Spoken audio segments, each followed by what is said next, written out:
আমি আপনার বিশ্ববিদ্যালয়ে জানতে পারি? আপনি কি বোবা? আপনি সিনিয়র বলবে আপনি কোথা নাকি মেধা? লজ্জা লাগে না ভাই? ছেলে মেয়েগুলোর দিকে তাকান তো। সবকিছু মিলে দ্রব্যমূল্যের দাম একটা স্থিতিশীল অবস্থায় না আসতেছে, যতদিন আমরা আমাদের বিশ্ববিদ্যালয় কার্যক্রম শুরু করতে না পারতেছি, অ্যাটলিস্ট ততদিন আমরা আছি। যাতে করে একজন দরিদ্র মানুষ পেট ভরে 3 বেলা ভাত মাছ খেতে পারে। কেজি প্রতি 40 টাকা করে দাম কমেছে, এটা অনেকটা ইতিবাচক কথা। আপনারা তো জানেনই যে আমাদের যে কোনো কার্যক্রমের প্রথমটা ছিল হচ্ছে দেশ পরিষ্কার এবং ট্রাফিকিং। ওখানের পর থেকেই আমরা যখন আস্তে আস্তে কাজ করা শুরু করতেছিলাম রাস্তায়, আমরা দেখলাম যে বাজারের ব্যাপারটাও খুব অস্থিতিশীল হয়ে আছে। তখন আমরা টিম ওয়াইজ ফার্স্টে আমরা বাজারে আসি, আমরা একটা পাবলিক অ্যাওয়ারনেস তৈরি করার চেষ্টা করি যে কোনো প্রকার চাঁদাবাজি যাতে না হয়, দ্রব্যমূল্যের দাম কীভাবে কমানো যায়, কীভাবে কি হতে পারে। আমরা যখন এগুলো নিয়ে 2 দিন আমরা শুধু আলাপ করেছি সবার সঙ্গে, সবজি বিক্রেতা হোক, মাংস বিক্রেতা হোক, মাছ বিক্রেতা হোক, আমরা আলাপ করেছি, আমরা বাজারের অবস্থা জানার চেষ্টা করেছি, আমরা বিভিন্ন সোর্স জানার চেষ্টা করেছি, তারপর আমরা ভোক্তা অধিদপ্তরের সঙ্গে কথা বলেছি।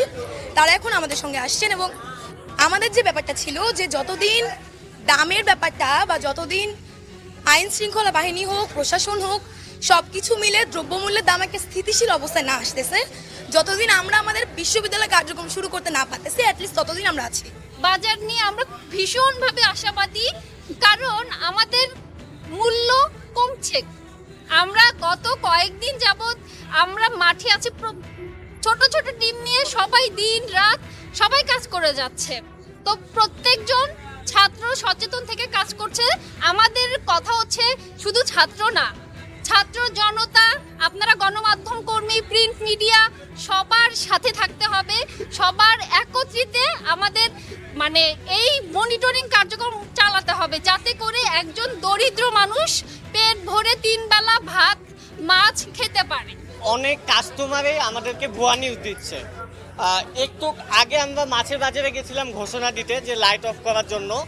ওই সময় একজন কাস্টমার আসে বলে সে 5টা ইলিশ কিনছে 2100 টাকায়, আজকে 2টা ইলিশ কিনতেছে সে 2400 টাকায়। যখন তাকে বললাম আপনি এটার প্রুফ দেন, তারপর সে নাই। সো এই ধরনের যারা শিক্ষার্থীরা বাজার মনিটরিং করতেছেন, আপনারা এই ধরনের ভুয়া নিউজ শুনে ব্যবসায়ীদের উপর ক্ষোভ জমাবেন না।